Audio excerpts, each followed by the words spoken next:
председател. Почитувана колешке, јас не го спомнав процентот на искористеност, но ето вие ја искористивте таа можност и кажавте дека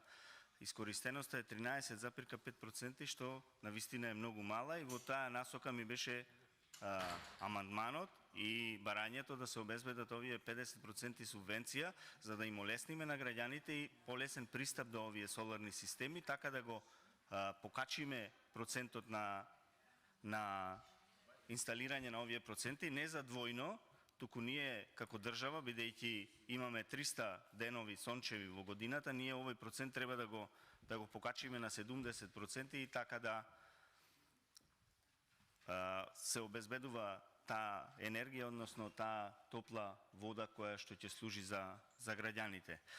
Кажавте дека требало да се измени законската регулатива, требало напор, точно, треба напор, законска регулатива не треба да се изменува, треба само да се обезбедат субвенциите, а за поставување на овие соларни системи не треба нема некоја посебна законска регулатива и не треба ние уште дополнително сега да им наметниме на граѓаните уште услови и така да не можат да пристапат. Не можат бидејќи немаат средства, ние да им наметнеме сега и уште дополнителна законска регулатива, па на крај овој процес од овие 13,5% наместо да оди нагоре да го донесиме, да го однесеме надоле. Така да мислам дека треба само желба, кажавте дека е во ред амандманот и дека поддржувате инсталирање на вакви системи, па затоа се надевам дека и ќе го поддржите овој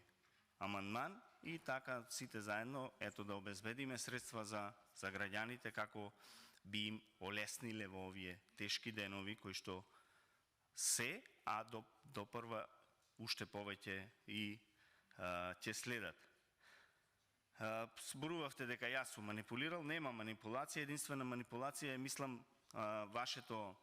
играње топло-ладно, добар е амандманот, ама ние ќе гласаме против. Ето тоа е манипулација според мене и мислам дека вие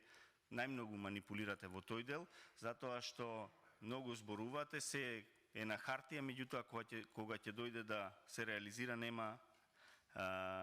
ништо.